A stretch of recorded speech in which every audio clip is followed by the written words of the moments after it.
तालुक्यातील महागाव प्रभाग संघातील साहित्य खरेदी आणि आर्थिक व्यवहारांवर गंभीर प्रश्न निर्माण झालेत. लाखो रुपयांच्या शासकीय निधीचा गैरवापर झाल्याचा आरोप महिला सदस्यांनी केलाय.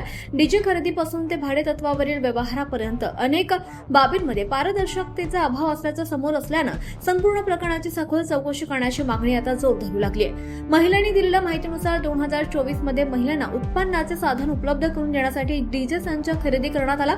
मात्र खरेदीनंतर हा डीजे तब्बल 2 वर्ष वापराविनाच पडून राहिला. एवढा मोठ्या खर्चातून खरेदी केलेल्या साहित्याचा वापरच झाला नसल्यानं निधी नियोजनावर प्रश्नचिन्ह उपस्थित होते. याहून गंभीर बाब म्हणजे मार्च 2026 मध्ये हा डीजे एका खासगी डीजे व्यावसायिकाला दरमहा 11,000 रुपये भाडे तत्वावर देण्यात आल्याचा आरोप केला. मात्र हा व्यवहार कोणत्याही स्टॅम्प पेपरवरील लेखी कराराशिवाय करण्यात आल्याचं सांगितलं जात आहे. त्यामुळे भाडे व्यवहाराची कायदेशीरता आणि आर्थिक पारदर्शकता संशयाच्या भोवऱ्यात सापडली आहे. पत्रकारांनी डीजे खरेदी, भाडे व्यवहार आणि जमा झालेल्या रकमेचा हिशोब मागितला असता महिलांकडे कोणताही अधिकृत लेखाजोखा नसल्याचं समोर आलंय.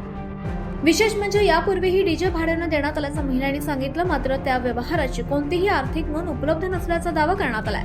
महिलांच्या म्हणण्यानुसार रजिस्टरमध्ये डीजे खरेदीची किंमत 8 लाख रुपये दाखवण्यात आली आहे. ते प्रत्यक्षात बाजारभाव सुमारे 4,50,000 रुपये असल्याचा आरोप करण्यात येतोय.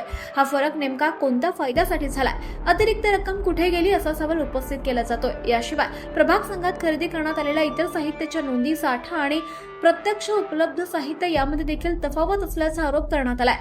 त्यामुळे हा प्रकार केवळ डीजे पुरता मर्यादित नसून संपूर्ण साहित्य खरेदी प्रक्रियेची चौकशी करण्याची मागणी होते. महिलांनी या प्रकरणात संबंधित अधिकारी आणि पदाधिकाऱ्यांची जबाबदारी निश्चित करून आर्थिक व्यवहारांचे विशेष लेखापरीक्षण करावं, दोषींवर कठोर कारवाई करावी आणि शासकीय निधीचा गैरवापर झाल्यास त्याची वसुली करावी अशी मागणी केली आहे. दरम्यान या गंभीर आरोपांची दखल जिल्हा अभियान व्यवस्थापन कक्षाच्या प्रकल्प संचालक प्रमिला जाकलेकर घेणार का? संबंधित प्रकरणाची निपक्ष चौकशी करून सत्य जनतेसमोर आणलं जाईल का?